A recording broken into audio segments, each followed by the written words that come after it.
Hi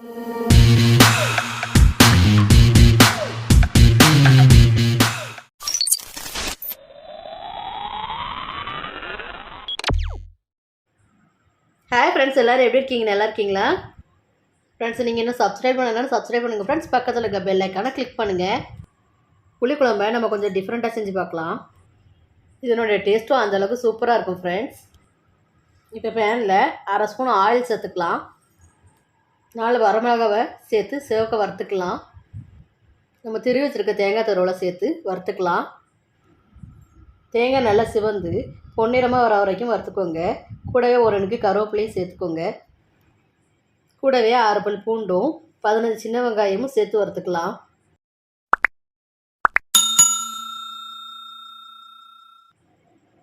இப்போ நம்ம மிளகு 1 ஸ்பூன் சேர்த்து வறுத்துக்கலாம்.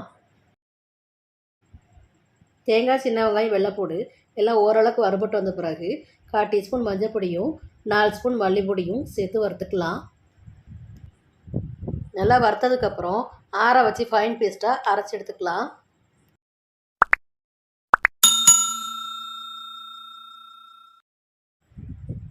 இப்போ நம்ம வறுத்தெடுத்த அதே பேன்லேயே 4 ஸ்பூன் போல் ஆயில் விட்டுக்கலாம்.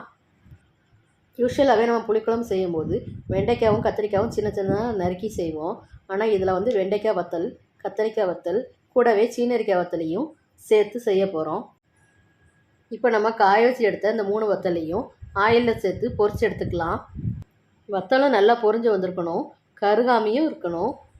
அப்போ தான் புளிக்குழம்போட டேஸ்ட்டும் மாறாமல் சூப்பராக இருக்கும்.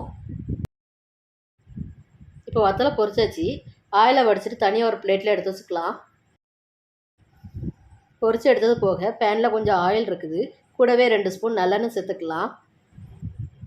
எண்ணெய் சூடான பிறகு அரை ஸ்பூன் கடுகும் கொஞ்சம் முளை வெந்தயமும் சேர்த்து தாளிச்சிக்கலாம். தாளித்ததுக்கப்புறம் ஒரு 15 சின்ன வெங்காயத்தை நீல வாக்கில் கட் பண்ணிவிட்டு அது கூடவே கருவேப்பிலையும் சேர்த்து வதக்கிக்கலாம்.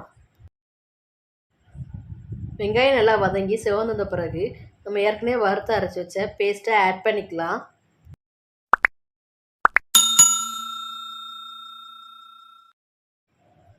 புளிக்குழம்புக்கு தேவையான அளவு தண்ணி சேர்த்துக்கலாம்.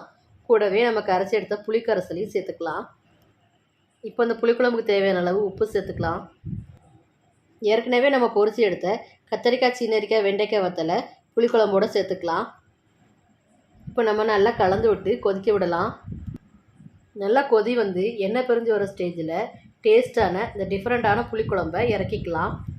ஃப்ரெண்ட்ஸ், இந்த புளிக்குழம்பு உங்களுக்கு பிடிச்சிருந்ததுன்னா லைக் பண்ணுங்கள், ஷேர் பண்ணுங்கள், மறக்காமல் சப்ஸ்கிரைப் பண்ணுங்கள். பக்கத்தில் இருக்க பெல் ஐக்கானை கிளிக் பண்ணுங்கள்.